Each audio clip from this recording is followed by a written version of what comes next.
En el video dejamos una pregunta planteada. ¿Cómo caracterizar una muestra? Entonces, recordemos que nosotros tenemos una muestra aleatoria de tamaño n, una muestra que le llamamos x1, x2 hasta xn. Entonces, la manera de describir lo que hay dentro de una muestra, hay varias maneras. Nosotros en este curso vamos a estudiar tres. O sea, ¿qué es la forma que vamos a plantear de poder describir una muestra? Esto a través de medidas de tendencia central,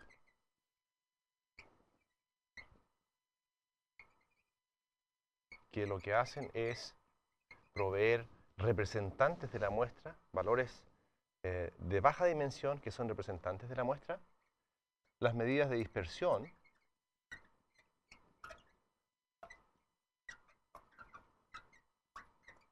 y que tienen que ver con la variabilidad que existe entre los datos, si es que están muy dispersos o muy concentrados en torno a una medida de tendencia central, y las medidas de forma.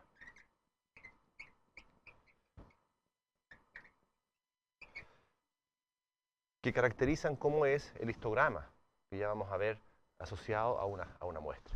Entonces, en este caso, en este video vamos a ver las medidas de tendencia central. ¿Qué son entonces las medidas de tendencia central? Son medidas que resumen la información contenida en la muestra.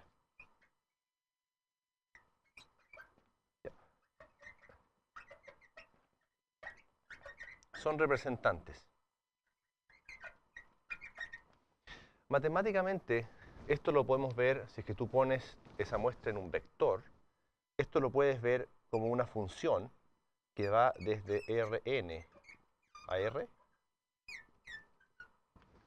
y que toma el vector x1, x2 hasta xn, este vector x1, x2 hasta xn, y lo lleva a un número real. Entonces, en el fondo, lo que uno hace acá es reducir la dimensión. ¿Te das cuenta? Uno tiene un vector de tamaño n, de dimensión n, y esto es un número asociado a ese vector. Entonces, en el fondo, las medidas de tendencia central resumen porque en el fondo estás tratando con un número en un espacio de dimensión 1, pero asociado a una muestra que es un espacio que vive en un espacio de dimensión n. Entonces, ese es el rol de las medidas de tendencia central. Representar con números de muy baja dimensión muestras que podrían estar en un espacio de dimensión bastante grande. Entonces, la primera medida de tendencia central que vamos a estudiar es el promedio, o esto también se le llama media aritmética. Y el promedio en realidad es muy simple, porque tú lo que tienes que hacer es sumar todos los elementos y dividirlos por n, o en la notación de la sumatoria lo puedes escribir como la sumatoria de los x sub i, todo partido por n. Entonces lo que quiero destacar es que en general las medidas de tendencia central no necesariamente son valores de la muestra. Es decir, tú podrías tener, por ejemplo, los datos aquí, x1, x2 hasta xn, y el promedio podría estar acá.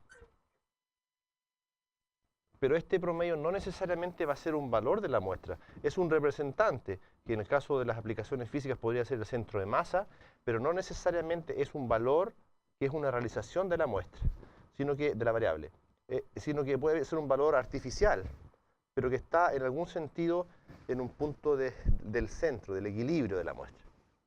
¿Ya? Este es un caso particular de la segunda medida de tendencia central que vamos a ver, que es el promedio ponderado. Tú te das cuenta que en este promedio, si tú divides esta cantidad, o sea, si tú separas esta cantidad para cada uno de los elementos, lo que estás viendo es que hay un peso que se le da a cada observación de tamaño 1 partido por n.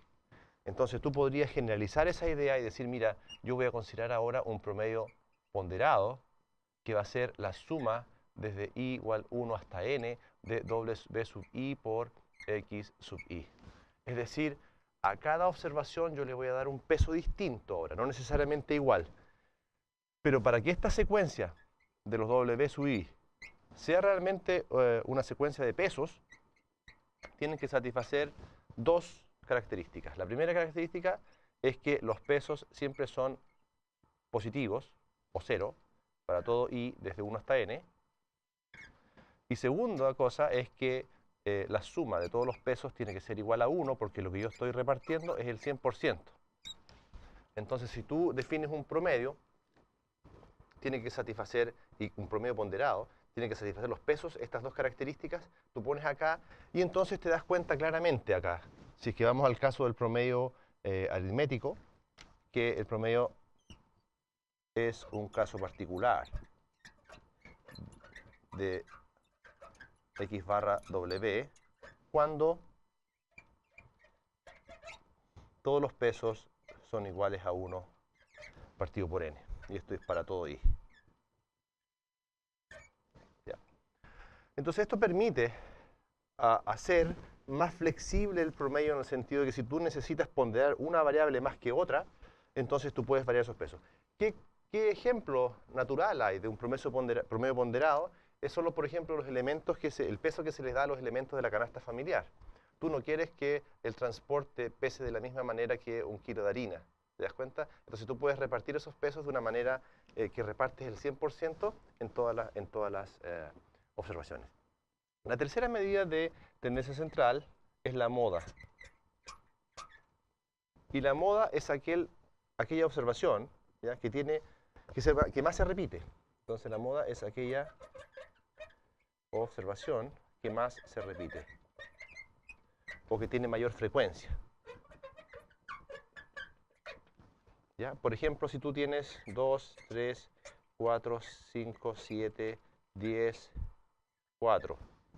En ese caso te das cuenta que este valor aparece 2 veces. Entonces en ese caso la moda es el valor 4. Si aquí agregaras, por ejemplo, un 2, entonces vas a tener una segunda moda igual a 2. Entonces la moda no es una cantidad única, sino que pueden haber cantidades bimodales, o si hay 3 valores que se repiten, tienen la misma frecuencia, pueden haber valores trimodales. La cuarta medida de tendencia central es la mediana.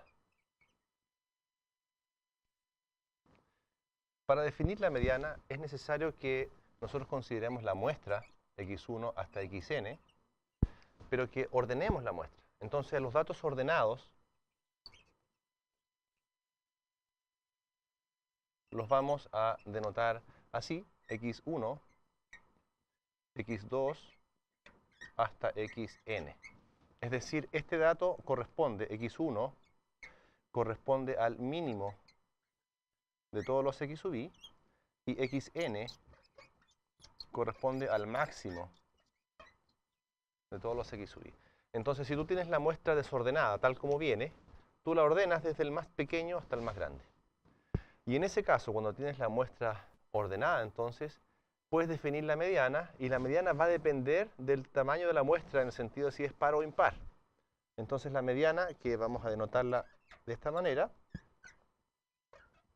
es aquel valor que está en la posición n más 1 medios, cuando n es impar,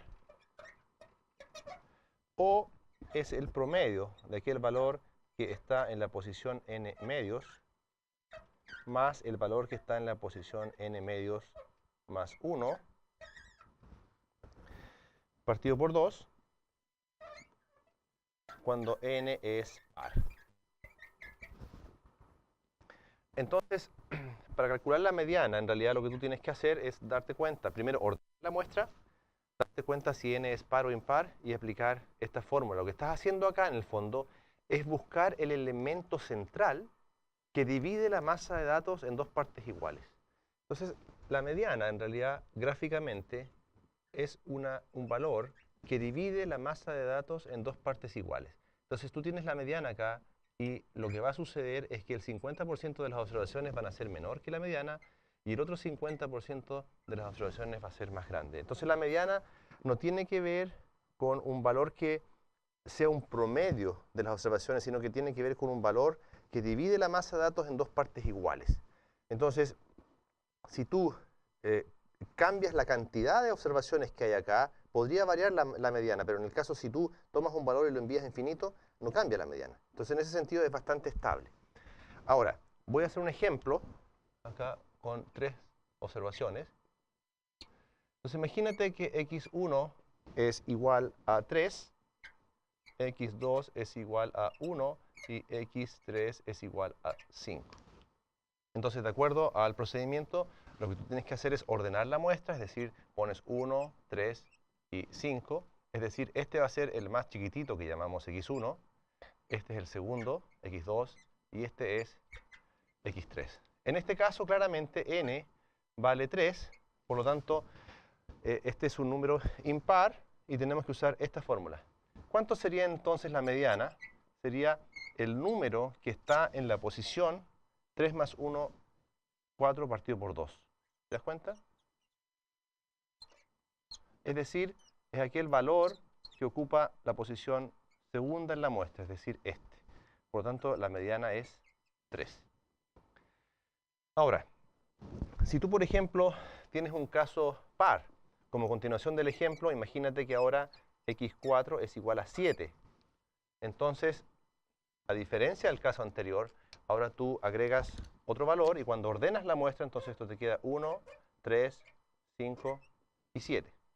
Entonces, este es x1, este es x2, este es x3 y este es x4. Y ahí los datos están ordenados. Entonces, de acuerdo a esta fórmula, lo que tú tienes que hacer es promediar los elementos centrales. Si tú te das cuenta, en este caso, 4 partido por 2 es 2, es decir, ese valor, y este va a ser la posición 3. Entonces, esos dos valores los tienes que promediar. Es decir, la mediana en este caso va a ser 3 más 5 partido por 2, y en ese caso, eso es igual a 4. ¿Ok? Entonces, es interesante notar que la mediana es un valor central. ¿Te das cuenta? El 4 está aquí. Y no es un valor en este caso, en el caso par, no es un valor de la muestra, pero sí divide la masa de datos en dos partes iguales. Es decir, la misma cantidad de datos está bajo la mediana y sobre la mediana. Es decir, cumple con ese criterio de que el 50% está abajo y el 50% está arriba. Entonces, aquí quiero hacer notar otra cosa. Si en este caso tú calculas el promedio, te das cuenta que como esto es simétrico, el promedio también va a ser 4. Entonces, en este caso, el promedio y la mediana coinciden. Pero, ¿cuál es la diferencia grande que existe entre estas dos medidas de tendencia central? Es que, por ejemplo, imagínate que tú tomas este dato y lo mandas a infinito. ¿Cuál sería el valor de la mediana? El mismo, porque sigue estando el 50% sobre ese valor. Pero si tú tomas ese valor y lo mandas a infinito, el promedio inmediatamente va a cambiar, porque es más sensible. Entonces, esa propiedad de que la mediana no se mueve, ¿cuántos datos tendrías que cambiar para que realmente la mediana se moviera? Más del 50% de los datos. Pues si tú pasas datos de aquí a allá, entonces la mediana se cambia porque sigue estando en el centro. Entonces, esa propiedad se llama robustez. Entonces, como corolario de esta definición, nosotros decimos que la mediana es una medida robusta, es una medida de tendencia central robusta, y el promedio, en cambio,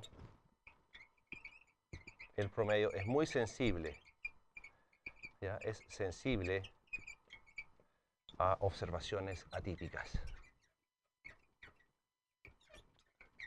Y estas observaciones atípicas tienen hay una palabra en inglés que las representa que se llama outliers. ¿Qué es un outlier? No existe una definición probabilística de un outlier, pero intuitivamente decimos que un outlier es una observación que está muy lejos de la gran masa de datos. Por ejemplo, si tú tuvieras acá, la muestra oscila entre 1 y 7, y tuvieras un valor acá 35, ese es un candidato a outlier porque está muy lejos de la muestra. Nosotros, usando las medidas de tendencia central y dispersión más adelante, vamos a dar algunos criterios para saber cuándo una observación es un outlier.